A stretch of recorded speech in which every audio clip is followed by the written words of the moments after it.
Kanti-ke owayewumsakazi okhosini kuthiwa-ke uyincengela kwiGcokama Elisha ngenkulumo yakhe aqeda kuyithula.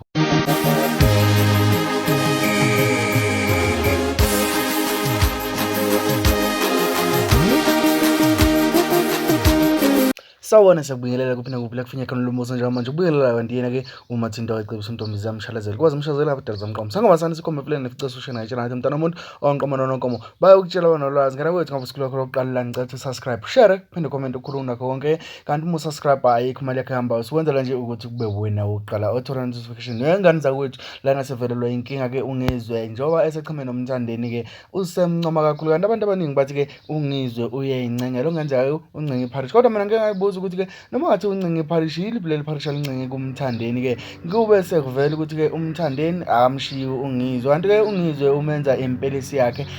uma ehamba emcimbini emkhulu ngana wethu mina ngiyafisa ukuza uvo lakho ngalolu daba kodwa-ke nami angizukhuluma kakhulu ngizokulandelisela ngenkulumo lapho khona-ke ungizwe ethe uma ikhuluma sekuthiwa-ke wena chono sengathi usuyincengela manje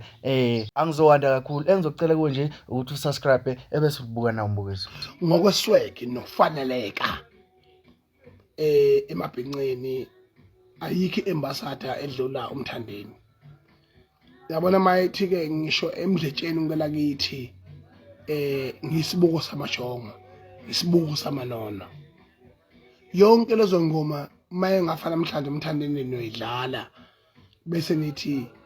yebo yena ube uyena kodwa lokho yobe sakusizana wena lokho okwenzayo uyokuthanda yini makwenziwa kuwe